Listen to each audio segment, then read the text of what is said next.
Vamos falar agora sobre dividendos e juros sobre capital próprio. Então, quando você se torna um acionista, você passa a ter direito a receber participação dos lucros da empresa. E aí, esses lucros podem ser distribuídos como dividendos ou como juros sobre capital próprio. Então, qual que é a diferença entre os dois? Tá? A diferença é que um não paga imposto de renda e o outro paga imposto de renda. Dentro de uma empresa, a gente tem uma DRE, né? Que a gente tem a receita, os custos envolvidos, o lucro bruto, os impostos. Então, cada empresa se adequar a um regime de imposto e aí depois vem o lucro líquido. O que acontece? Os dividendos, eles vêm depois do lucro líquido. Ou seja, já houve impostos que já foram pagos. Por isso, os dividendos são isentos de imposto de renda. Eu não sei quando que você vai estar vendo esse vídeo, mas já existe no Congresso um projeto de lei para taxar os dividendos também. Então, pode ser que a partir do momento que você esteja vendo esse vídeo, pode ser que já tenha até aprovado e esteja taxando os dividendos. Mas se não taxar, continua valendo isso. Sempre acompanhe minhas redes sociais para acompanhar as últimas notícias do mercado financeiro. Então, como já foi pago impostos aqui, não poderia pagar impostos aqui, porque seria bitributação. Então, dividendos, ele é isento de imposto de renda. Quanto que uma empresa vai distribuir? Qual vai ser o mínimo que a empresa vai distribuir de dividendos baseado no lucro líquido? Isso é um dado que está no estatuto do acionista, tá? Se não tiver nenhum dado lá, o mínimo vai ser 25% de payout. O que significa isso? Payout, quando você vê isso, é quantos por cento do lucro líquido é distribuído em dividendos. Então, se não tiver nada, é 25%. Se tiver, aí vai falar assim, a gente distribui 30%, 40%, tá? Sobre lucro líquido. Lembre sempre disso. Se der prejuízo, não tem como distribuir. O juros sobre capital próprio funciona diferente. O que acontece? Ele foi criado nos anos 2000 e serve para a empresa usar essa distribuição como um custo e aí pagar menos impostos. Então, para a empresa é muito vantajoso. Para o acionista também é, mas para a empresa é muito mais, tá? Então, o que acontece? Quando a empresa vai distribuir juros sobre capital próprio, ou JSP, quando ela distribui, isso se soma aos custos, tá? Então, você tem aqui os custos mais JSP. Consequentemente, o lucro bruto diminui. Se o lucro bruto diminui, paga-se menos impostos, tá?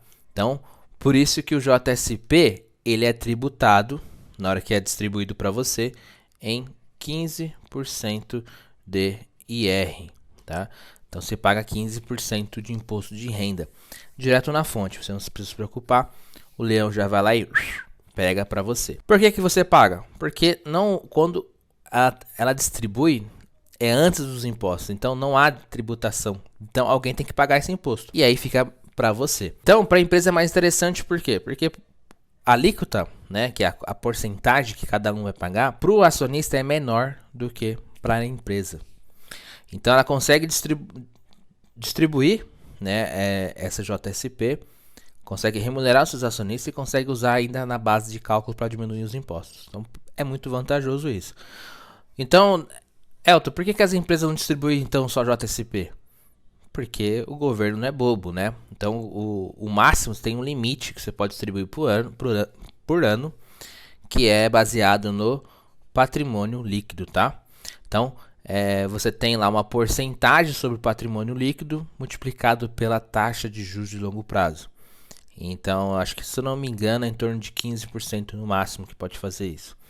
Então, por isso que as empresas, ela não distribui tudo só de JSP. Ela distribui o máximo que ela consegue, baseado no patrimônio líquido, e o restante ela pode distribuir em dividendos. Entendido isso, qual é a diferença entre dividendos e juros capital próprio?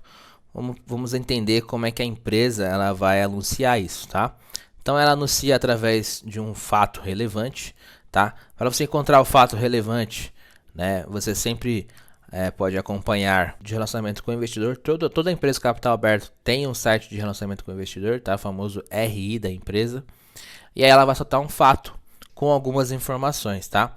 Informação de data com ou data de corte, ou seja, a data limite para você comprar o ativo e ter direito ao dividendo. Data X, ou seja, vai ser a data que você não vai ter mais direito a receber esse dividendo. Então, por exemplo, Datacom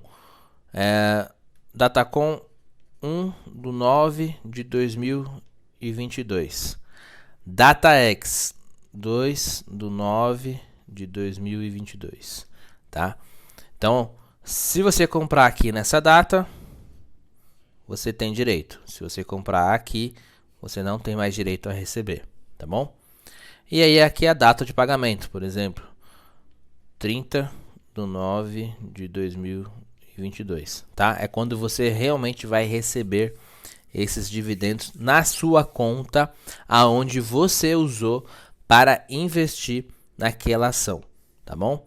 Então, se você usou uma corretora, você vai receber nessa corretora. Se você usou um banco, você vai receber nesse banco. Elton, posso comprar no dia 1 as ações para receber os dividendos e posso vender no dia 2? Pode, mas não vai adiantar nada, tá? Por quê? Vou explicar para vocês por quê. O que acontece? Na DataX, tá? Na DataX, então, imaginar que fosse dia 2/9 de 2003, a B3 cancela todas as ordens. Cancela todas as ordens daquele ativo. Então o book de oferta fica sem ordem. E aí o que vai acontecer? Na DataX, qual vai ser a cotação que vai abrir o ativo? Vai ser a cotação baseada no dia anterior, menos os proventos distribuídos, tá? Então, por quê? Porque é o seguinte, vamos supor que uma ação está sendo negociada a R$30. O que significa isso?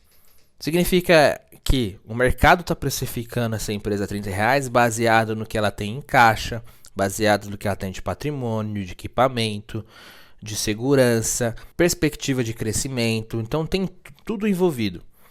Se está saindo R$1 de dividendos por ação, o que a B3 entende? Opa, a empresa não vale mais R$30, porque está saindo R$1, né, da empresa.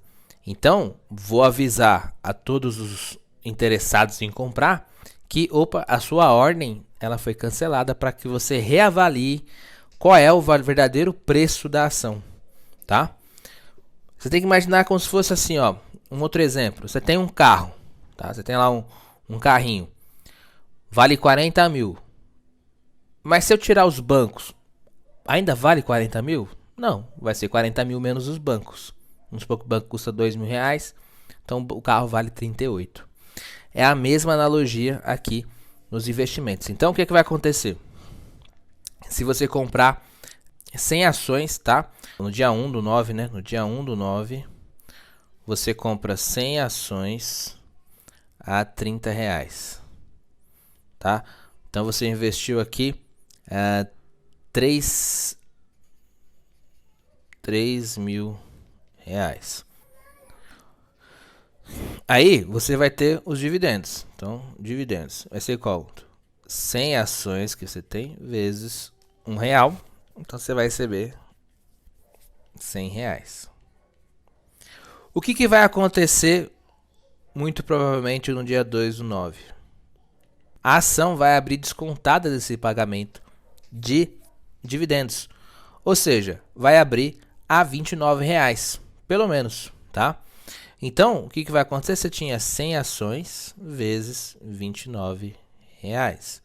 Vai ser, então, 2.900. Então, se você vender, você vai vender por 2.900. Então, perdi dinheiro? Não, você não perdeu, porque você tinha R$100 ainda para receber de dividendos. Então, você ficou no 0 a 0. 3.000 no dia 1, 3.000 no dia 2, mas os R$100 você vai receber só no dia 30/9, tá?